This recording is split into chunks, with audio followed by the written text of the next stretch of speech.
Hey, what's going on? Welcome to 15 Minutes with Dad, your go-to destination for all things fatherhood. I'm your host, Lirec Williams, here to guide you through our incredible lineup. I want you to know that this is a platform for the family, and let me tell you why. We have a father-daughter podcast, we have a heartfelt healing series, an engaging fatherhood speaks panel, and our newest edition, Dad's Lighthouse, where we shine a light on mental health, family development, and mindset empowerment. And that part is premiering on May 3rd, my birthday. If you are on a quest to transform your fatherhood journey, dive into my new book, Man Up From Our Trauma to Being Impactful Fathers. It's packed with insights and stories to inspire and empower you. But that's not all. Make sure you join our vibrant Discord community and connect with fellow dads on a deeper level. Make sure you join our newsletter at 15minuteswithdad.com. You will be able to find our book on amazon.com as well as at 15minuteswithdad.com/man up. Make sure you subscribe to us on YouTube to watch our video podcast. Follow us on Instagram, Facebook, and TikTok at 15 Minutes with Dad. I hope you're ready to dive into today's episode. Again, thank you for joining me. Welcome to 15 Minutes with Dad. Hey, what's going on, you guys? Thank you for tuning in to 15 Minutes with Dad. My name is Lirec, and I'm the creator of this podcast. And we have the healing series, we have Fatherhood Speaks, and we also have the father-daughter podcast that we are pushing strong. So if you have not looked at or watched any of those videos or listened to it on any streaming platform, you can find us on literally every streaming platform that you can think of. You can also find us on YouTube if you want to watch our videos. You can follow us on all things social media at 15 Minutes with Dad. Make sure you check in, chime in, watch our videos, share our videos, just be a part of the growing of this platform. I want to say that I love you and thank you very much for tuning in. We'll be right back.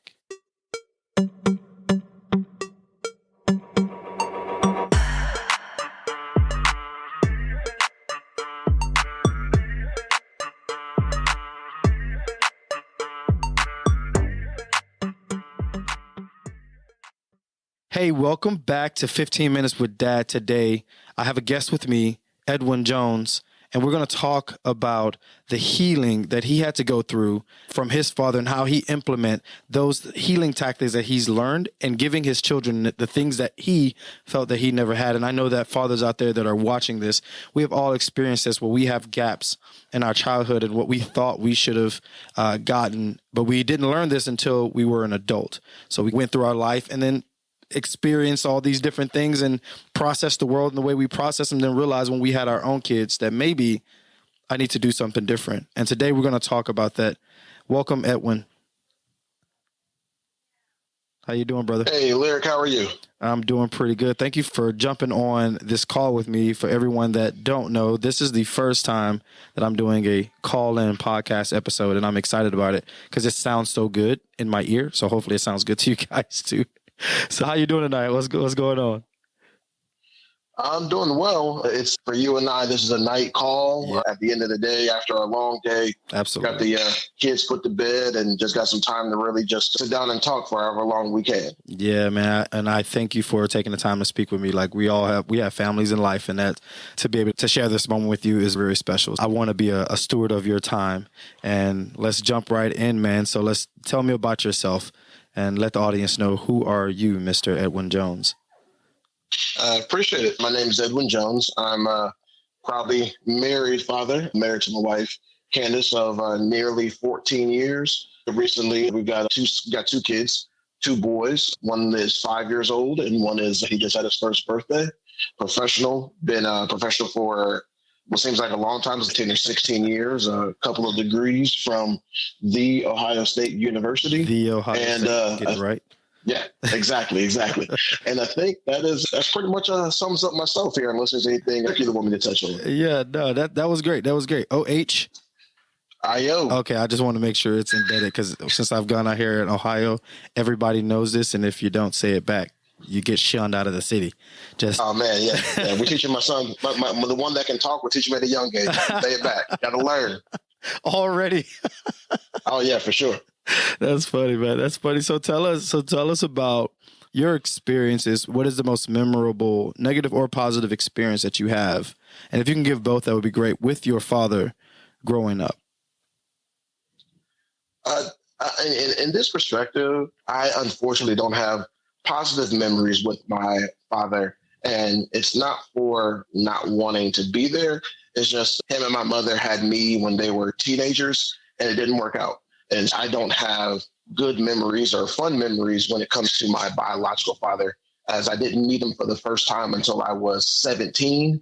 I was a grown man practically. And so I have nothing bad about him. We still talk. We've gotten to know each other more so as men and as fathers rather than a father-son relationship. So I don't have he didn't teach me how to ride a bike type of thing, type of memories. But in the same breath, I don't have any negative and that he abused me type of things either. I just don't have any one way or another. Like I said, I was saying like any impact or any of those direct impact that a father would have on a child kind of memories. Exactly. None of that. I didn't, like I said, meet him until I was 17, 18 years old, already done with high school, getting ready to go to Ohio State for the first time. So we very much met as men, as a physical stature were similar. And by that time I was lifting weights, playing football. So we were to say the least. Yeah. That's interesting, man. Cause I totally agree, or not agree, but I can relate to that space. Cause my dad was in prison until I was about 17 or 18. And I didn't meet him until then. And when I look at people so there's two things. When I look at people that have had their fathers in their life, they either have a really bad impact or a really good impact. But for those that did not have their father and that have found successes in life and have found ways to overcome those statistics, I'm almost glad that I didn't get impacted by my dad, if that makes sense. I don't wish that I had my dad in my life because I'm like, if he was there, he probably would have messed me up and taken me away from this path that I'm on right now. Have you ever felt that? Oh, absolutely. It's one of those things where you see whether your fun social media question of if you could have $10 million a day or take the knowledge and go back in time, which would you choose? Yeah. And for me, the answer is always 10 million right now, because if I go back in time and my mom and my biological father work out, I don't know that he lives in a different state in the Northeast. I don't know that I go to Ohio State. I don't know that I go to the church that I went to where I met my wife. I don't know if I live the life where I have my sons. I don't know what that life looks like. No matter how much, richer I may be, I can't control what happens with the life I have now if I go back, as opposed to you give me $10 million and I can figure out ways to celebrate with $10 million moving forward from here. Yeah, man. You're the first guest that I've had that have also had that same experience. And in some cases, fathers that are impacting their life, maybe impacting their life regularly throughout their life from a distance, but to have that absence, it's a different experience because it's almost like an open canvas. You get to create the kind of father that you want to become or the kind of man that you want to become. It's harder, I feel, because you don't have anybody to tie to or to talk to or to bounce ideas off of, but you get to pull information from anywhere that you want to mold your mind in the way that you wanted to mold it. Is that fair? Is that a fair assessment on your side? Oh man, that's very fair, because it's one of those things where when you have the opportunity to mold, if you are that can be great, but that also can be scary and also be molded incorrectly. So there's so many fatherless males and fatherless men that grew up watching TV and grew up believing what they saw on TV as reality. Yeah. And then you apply those TV principles to real life and they don't work. For me, I was blessed that my mom had me and my brothers in church when we were younger, 5 days a week, whether it was women's choir, youth choir, midweek service, Sunday morning, Sunday night service. Like we were there.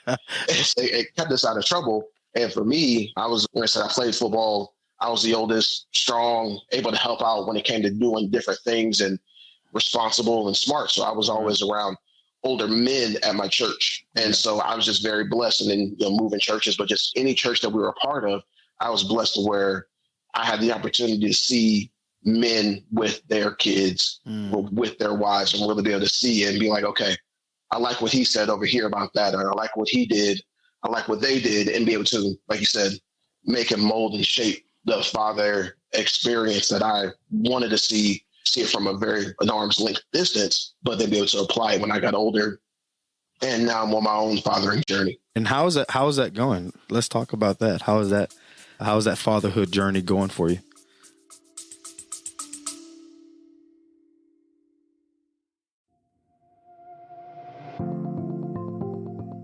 Hey, what's going on to all my dads out there? A quick pause on our fantastic journey today to share something special with you. If you've been enjoying the insight, stories, and dad wisdom we dive into every episode, then you're going to love this. I've poured my heart, soul, and a whole lot of dad experience into my book, Man Up, From Our Trauma to Being Impactful Fathers. It's not just a book. It's a self-help guide. It's a companion for every dad out there looking to strengthen their bond with their kids, navigate the challenges of trauma, fatherhood, and discover new ways to find joy in the most ordinary moments. Inside, you will find stories, anecdotes about my life, practical advice, and those light bulb moments that you'll have to say, aha, so I'm not the only one. Whether you're a new dad, feeling a bit overwhelmed, or seasoned pro looking for fresh perspectives, Man Up, From Our Trauma to Being Impactful Fathers is your go-to guide for all things fatherhood. And because you are a valued listener of 15 Minutes with Dad, I've got a special offer just for you. Head over to 15minuteswithdad.com/manup and use the promo code DAD15 at checkout for an exclusive listener discount. But wait, it gets even better. When you grab your copy today, you'll also get access to a special bonus chapter that's not available anywhere else. It's my way of saying thank you for being a part of our Dadtastic community. All right, let's dive back into our episode.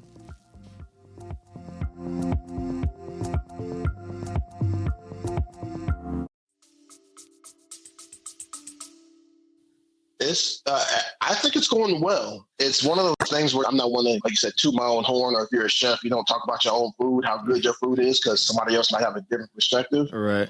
But when it comes to my fathering, my son at school this week had Spirit Week. And so I did Spirit Week along with him. Crazy hair days. We both had crazy hair. Costume days. We both wore costumes to school. We did those types of things. And one of the teachers stopped me and was like, thank you for being so involved. Yeah. And I was like, wow. Her. And I'm amazed. One, I would have loved to see that. So I wish that if you can send a picture, that would be great. I would include it on this because I would love to see that. And I think it's very so that two things to that statement, right? When we are being we are active, it's normal for us to be active in our kids' life, but it feels abnormal for society to understand that we exist. I appreciate when people come and say, oh my God, you're such a great dad. But in reality, I'm just being a dad, right? I feel like I'm just being a dad. I'm not in competition. I'm not trying to meet I've created the standard for myself as a father. This is what my child needs me to be. So I am this type of father. But that the two things that I want to mention is that how society, I feel like, is not ready for us to be they're not, I don't want to say ready. It's more like aware is not the word either. They're not used to it. So it's foreign to them. And that's the thing that's sad. It's sad on both fronts for the father and the mothers. Yeah. We're talking about fathers, so I just focus on us. But I'll mention the mothers briefly because the mother's bar is so high to be good and it's so easy to be bad. As men with fathers, we have the inverse. Right. I change my son's diaper. Right. I feed my son a bottle. Right. I do those things. I do those things on public. That doesn't make me a great dad. That makes me, I'm a parent. That's my son. That's half my DNA. So when I show up, I make sure I talk to him. I give him and kiss him on the forehead and tell him I love him. I do those things and do those things in public. We play around in public. But then when it's time for correction, I correct him too. Right. It's not meant to be make anybody show anybody up, try to look great or try to put on a facade. That's my son. That's my legacy. Both of them. And that's what I want them both to be raised as and seen as. But again, for the perspective, our bar is so low because of, unfortunately, society's perspective on, oh, well, you're just a dad. You're just a seed. Right. You can come and you can go. And it's like, nah, I didn't just decide. Right. I made a choice. And now that choice is my legacy. That choice is what I need to live with too. And that's my responsibility. Yeah. And like you said, this society doesn't paint us that way, that we take it so seriously, like the mothers. And the mothers are so high on a pedestal, it's easy for them to fall. But for us, it's so easy to be exemplar dad of the year when all we did was show up and put forth the minimal amount of effort. Right. But to the outside looking in, it looks incredible. Oh my goodness, this person has figured it out. And even with when I meet women, because I have women on my platform as well sometimes that come on as guests, because like this platform is for the family. Like it's called 15 Minutes with Dad, but the dad is a part of the family structure, the family triad, child, mother, and father. And so I kind of push. I think it's all twisted up in different ways, but for the most part, I look at that triad and all of those parts. Without one of those, the others don't exist. Right? Without the child, there is no mother and father. Without the mother, there is no child or father. So, and that's just me saying like how they become a thing. But when I talk to women on this podcast and I tell them, hey, this is what this podcast is about, they're like, oh my God, this is so needed. I know that there's a lot of male or manhood podcasts out there. There's too many. It probably is. It's oversaturated with manhood podcasts. This is how you be an alpha male, alpha this, and this how you do this, how you treat women. But then there's this niche of fathers that are going through it, right? There's fathers who are trying to understand who they are as a man and how that applies to the family structure. Whereas in the past, we haven't had that conversation much. It's just been like, we've just been pushing ahead from the ancient days where we were just bringing home the bacon or going to hunt to bring home the food. And we never talked about, because I'm sure it's been happening I've talked to stories of fathers that have, oh yeah, my dad was this crazy great person, but they don't know that. People don't know that. And so my goal is to take this generation and make it very seen, because I feel like this next generation after us is going to be so blessed with the type of fathers, because I've seen dudes that are still in the streets, still with their pants sagging, but when it comes to the thugging it out, thugging their best life, catching the bus, but they got their kids in their arms, right? And I know that our generation, missed a whole line of fatherhood. Like my father was a part of the war on drugs, the end of the latter part of the war on drugs era. So I just say that to say, like, it's to your point, that idea of the standards are low. It's because, I mean, I feel like if they see us more and they see it in their face more, then they'll be like, all right, that's just bare minimum. What else can you do? And then the standard will kind of get kicked up a little bit higher. But until then, hey man, I'm looking forward to that standard being kicked up. Yeah, because I didn't appreciate how low the standard was until my wife gave birth to our son, our first son, and when they had kept seeing me there every day, and someone said, hey, you can go whenever you'd like. Yeah. And I was like, what do you mean I can go whenever I like? My wife is here. Yeah. What do you mean I can go? No, right. And I was like, and in my mind, I remember thinking, what would I look like going home, laying in our comfortable bed while my wife is there laid up in the hospital bed being poked and prodded 5 times a day, making sure she and the baby are okay. But I'm at home comfy, chilling.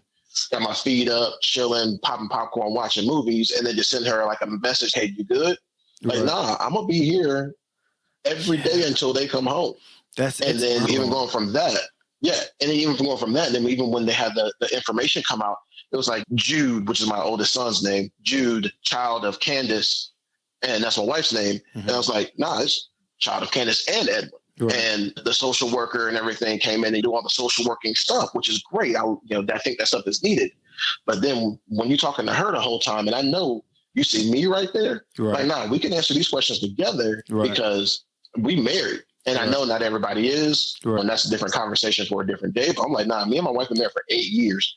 Whatever you want to talk to her about, you can also talk to me and include me on that conversation, because I'm that child's pappy, and I'm going to be here. I'm that baby pappy. Yeah, man. Yeah, and I've experienced that in a lot of different places, like even at daycare. So my little ones, I have a 6-month-old as well, or 8. He's 8 months. He's not 6 months anymore.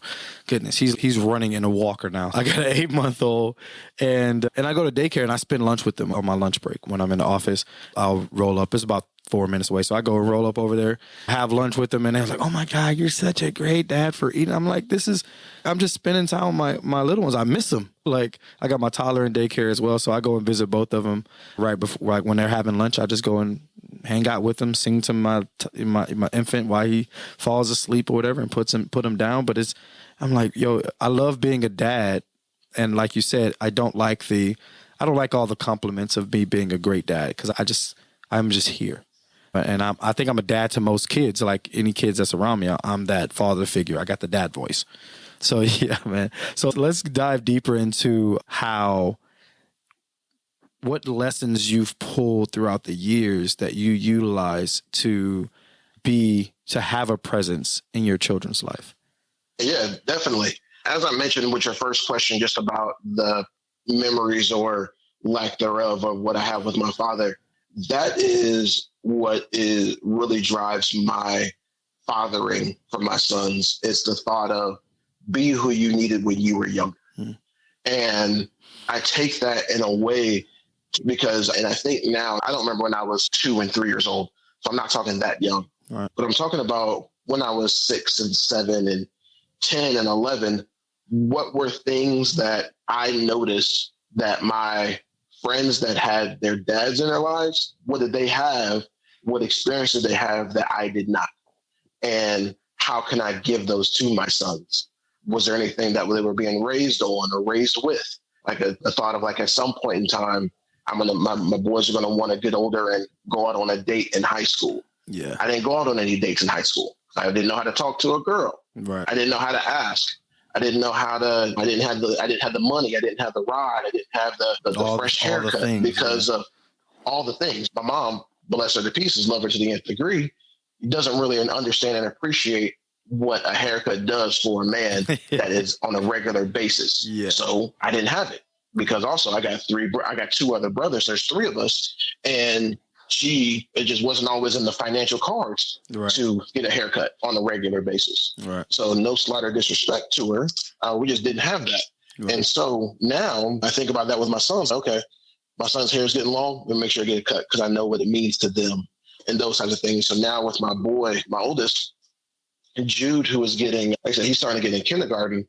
I think about that with him and think about what did I need when I was in kindergarten and going on field trips and having a real lunchbox with options versus a brown bag with the sandwich chips and a squeeze box. Yeah, juice box. What are those other types of things? And then also the emotional stuff just around, hey, I love my mom. I know my boys love their mom, but there's a different relaxation, a different comfort, a different presence that you don't realize what you bring to the table until you actually are in that fathering position. Yeah. And then you think, if you're being honest with yourself, how much you missed it and you didn't realize it because you couldn't identify it as a 5-year-old saying, where's the man at? Where's my other half? Where can I see myself? Because I see stuff in my mom, but then there's some things my mom doesn't do that I do. Right. And that's a source of friction and I don't have a resolution. Yeah. I can see that now that I've got sons. And I think sometimes it's the way that people or the way that we experience the feminine energy when we're of that age is different than what we would experience when a male is there. I know that you probably noticed there's a difference, like the way that your child experienced their mother versus how they experience you. And I'm gonna come from my perspective in this. I know that when my girlfriend, she gets a little anxious or she'll respond with a quick emotional response and then try to have to take it back, or she'll give like a very emotional, I don't want to say outburst, but more of an emotional experience about something that they may be doing right or wrong. And then I give more of a sound like, hey, that's cool. I get what you're doing. This is how we can do it better, or this is what we can do different, right? So we like kind of balance each other on how they interact, and we stimulate the different sides of how they're in. Because I got more boys, and I have a daughter, and then all the rest of them are boys, and so the boys, they get to experience their mom's emotional, and I'm emotional too. I'm very intimate with my little ones, but I'm also giving them a sense of peace of getting the information that they need in the way that they would possibly need it to do better, if that makes sense. I probably talked to that in a weird, long, neurodivergent way. But no, because it's one of those things that makes sense that I think going back to societal perspective around balance that we've gotten away from. Not say 2 mothers, not saying 2 fathers can't raise a son. I'm not saying that. Right. I'm saying that there's a lack of balance there. Yeah. And whereas my wife may respond in an emotional way and I may respond in a logical way, what's best for the child in that moment? If it's best to have an overly emotional response, then as a dad, I need to pick up my emotional level and my wife can help me with that, or she can cover where I have it. Right. On the flip side, if the emotional response from the child is more peaceful or doesn't need to be as immediate, she can either tone down or I can cover for her as well. Right. And there's a level of balance that, like I said, I feel like we as a society have gotten away from, when there just is a difference. Not saying that my mom was a single mother and did a fantastic job as I'm here now. Again, the two men can do a great job as well. Right. But I think there's still something different when it comes to that balance between you're my mom, you're my dad, right. I am y'all, and you bring a different energy both times and both ways, right. that we can balance and play off of each other when we're both active in our child's lives. And so that identity part is very important. And I don't want you to feel like I'm bouncing in different places, but I like how you brought up that identity part of I'm part of both of you. And that fulfills me in this way, which keeps me grounded, and that I know that I can be who I want to become starting from this point. And that presence of both of them is very important, whether it's two dad and two mom, I think, or two, that kind of dynamic. I think that when a child goes to seek who they are and their identity, they look for the people that are in their life, and they do seek it on a biological level, because they will learn, okay, this is how kids are made. Where is this other person that made me? And they have these different chemical parts of them that needs to be developed. And it's all a part of that identity. And I struggle with my identity growing up because my dad wasn't there. I wasn't raised by my mom either. Interesting enough, she's going to be on this podcast soon enough. She wants to jump on an episode. I think it's going to be 5, but she wants to jump on an episode with me. So I wasn't raised by my mother either, but I love my mom, and I wasn't raised by my dad because maybe he was in prison, but I love my dad. And it wasn't until I started building that relationship with them intentionally, even if they were dismissive of it. I was very intentional about why I was doing it, and it was very selfish, but I felt like it was a huge part of my identity, and it helped me find groundedness in this world where I felt like, who am I? I'm like nobody, because I didn't know my mom and I didn't know my dad. I don't know who I'm like. It's always like you're a stranger walking this earth. And you think about being a stranger walking the earth, as we as creatures, as we as people, we like to have things that we can anchor back to, that we can identify a pattern based on previous experience. Yeah. And even a young age, my baby and your babies, they look to see, okay, they're bringing me a bottle. Okay, I know it's time for it. Right. Or, hey, I know I'm crying. Hey, there's something wrong, and it's one of these 2 or 3 things. Right. That's a pattern. If I cry, I'm going to get this type of attention. They may not get it right on the first time, but they're getting it. And it's that pattern recognition happens such an early age. And then what happens when you can't see the pattern around yourself? Okay, that person, or my homie over here, he's got a mom and a dad, and then she's got a mom and a dad. But then I have my mom. What about my dad? Right. Let me ask my mom. And then if it's a tough conversation, is my mom even being honest with me about it? Right. And if she's not, then now when, and then until then, who am I? And where did I get my quirks from? Where did I get my style from? My personality, all these different things. You're left with so many more questions than answers. It's not like it happens at 10, 11, 12. It happens much earlier. I remember having a conversation with my mom about my biological father when I was 6 or 7 years old. Because I was like, my brothers are darker than me. I know who he is, I know who they are, but there's this part of me that I don't understand. Right. And she knew him. Yeah. Why am I different? And again, she knew him when they were teenagers. However much they got to know each other in that time of high school is one thing, but didn't know him as an adult or as a grown man. Mm-hmm. And so now I'm doing different things as I'm growing up. And me and my mom, we're still tight to this day. So we're still great, but there were definitely times and moments of, hey, there's this friction there and we don't know why. Chances are there might be a biological source for this. Man, you mentioned something at that young age. So, and I like to talk to different dads that are present, different dads that want to be present, that aren't present, estranged from their kids. That thing that you mentioned on like at 6 years old, and you talked earlier also about patterns, right? The first pattern that kids notice is big, small, fast, slow, same, different. And same different is probably first, actually.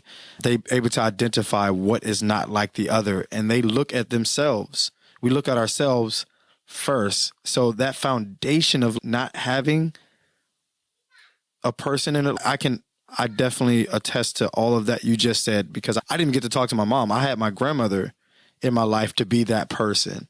And she was salty that my mom had me at an early age and wasn't taking care of me. And then my dad was in prison. So she was like, I was dealing with all of that resentment, and everything I knew about my parents was out of a resenting lens. And I had questions. So none of my questions were really truly answered. And I never knew if I was loved, if my mom really loved me, if my dad really loved me. And I was like, I'm going to these different events and they're saying, when your mom gets here. And I was like, no, I got a guardian.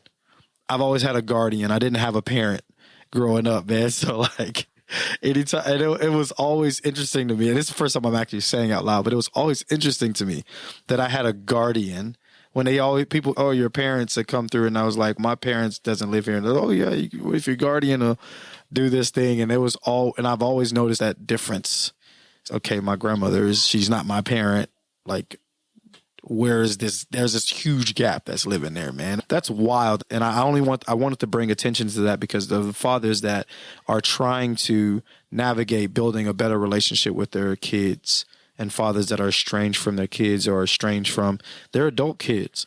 I still think it's important for fathers to build a relationship with the kids in their life, because if they haven't had you and they don't have you, there's questions that you need to answer and questions that they are seeking. And if they're not talking to you, usually, if they're not talking, and this is coming from being the oldest that I have, my child is 15. I have that much experience, but from what I noticed, if a kid isn't talking to you, it's because they feel like they can't, or you're not open to having that conversation. I just want to bring that part up because I think I love that you brought that up. I love that you mentioned that pattern, and I love that you mentioned that how that identity folds into as early as when you start noticing that there is a difference in your life, and how that brings friction in life.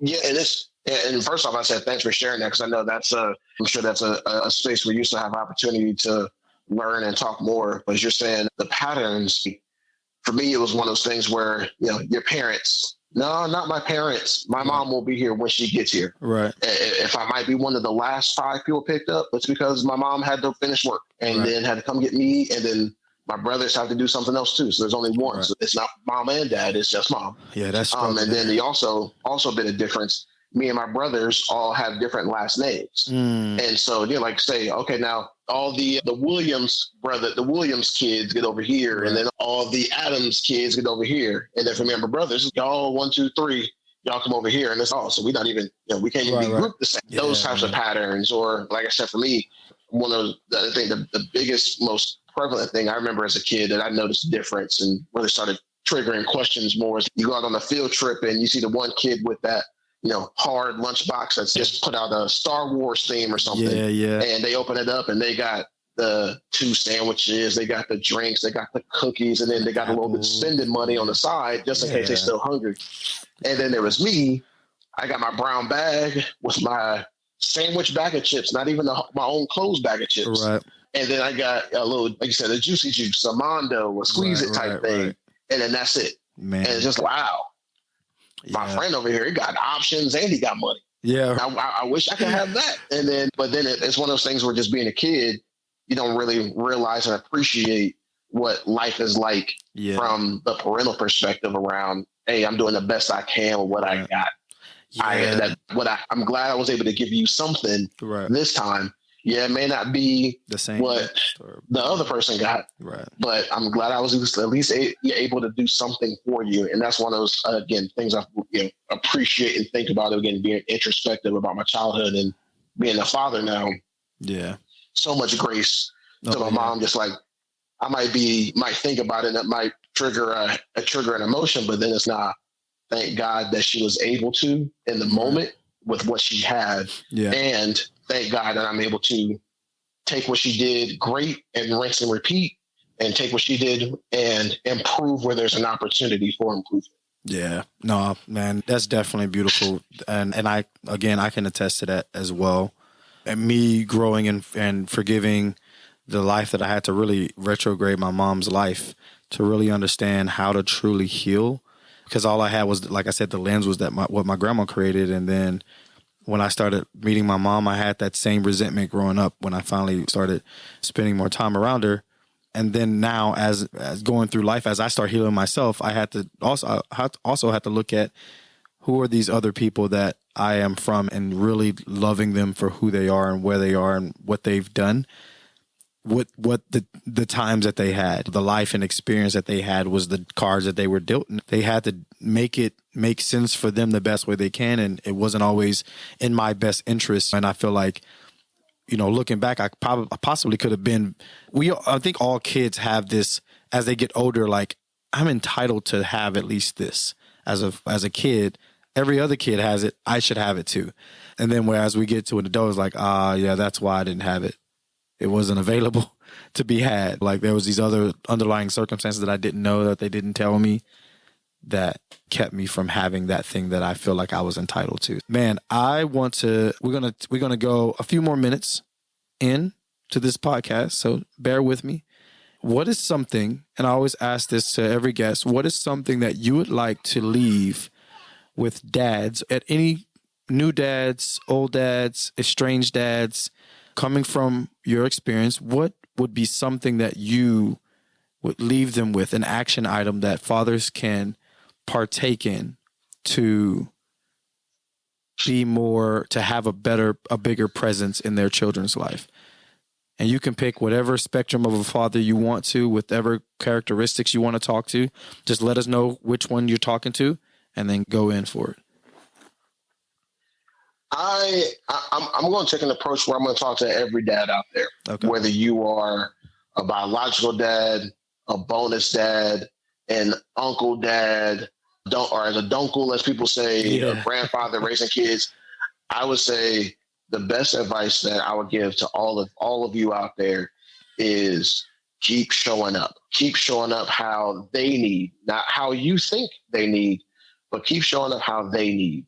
Those kids are at different spots in their lives, and they need something different from you. That's why you've been blessed with, and continue to keep showing up, because there's always reasons to not. You tired, the car, the job, the weather, the money, whatever the case is, there's always a reason to stop.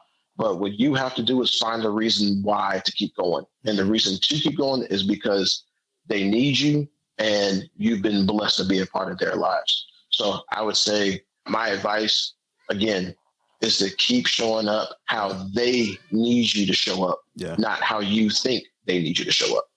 Nice. That's beautiful. That's beautiful. I love it. I love it. And with that, we have finished our first episode of 15 Minutes with Dad, and it's a call-in episode, so this is awesome. The weather's been doing some things, so we had to switch it up, and it got me the opportunity to test out my other functionality. So thank you, Edwin, for being so patient with me, and thank you for joining me on 15 Minutes with Dad.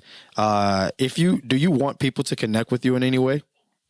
You can drop your handles or any projects that you're working on that you would like to push forward. Yeah, I can. You and I can connect, and I can send you over an Instagram handle or Facebook link or anything like that. Instagram is where you guys can see plenty of pictures of me and my boys. I got a whole lot of them because, man, I love looking through them. Yeah. So I would say that's probably the best place if anybody wants to follow me there. Yeah. I'm not a stickler about it. Enjoy the follow. Yeah, for sure. All right. And Edwin, if you don't know, I don't know if I mentioned to you this, but we do have a Discord 15 Minutes with Dad server. So it's a place where dads can connect and have conversations, real-time conversations, and ask real-time questions and get real-time answers with other dads out in the community. So if you want to be a part of that, Edwin, I can also send you a link to that. If you haven't used Discord, it's very simple. It's like a WhatsApp, but it can be broken down into different channels, like a Slack. And I can bring you in on on that. You can be available for fathers if you want to give your wealth of knowledge, because it sounds like you have a plethora of knowledge, especially on the healing side, as well as being impactful and showing up for dad. So I'd love to have you in the community. Absolutely. We'll definitely connect. And yeah, I use Discord just like everybody else uses social media sites and WhatsApp and Slack and all the others. So yeah, absolutely. Just go ahead and send me the link and I'll happily join. All right. Sounds good. Sounds good. Thank you all for joining us on 15 Minutes with Dad. Again, my name is Lirec, and today our guest, Edwin Jones, is joining us for a beautiful healing series episode. And if you have not yet, make sure that you like, share, and subscribe to our YouTube channel. Share this video with anybody that you feel would be, or share this podcast with anybody that you feel can use it, as well as if you're listening to this on any of the podcast streaming sites, make sure that you rate this podcast, because people need to know that you like it so that they would know that they will like it too. And if you have not yet, visit 15minuteswithdad.com to stay up on the latest and greatest, and also shop for gear that we have in our 15 Minutes with Dad shop. So thank you for joining us. Love, peace, and chicken grease, y'all.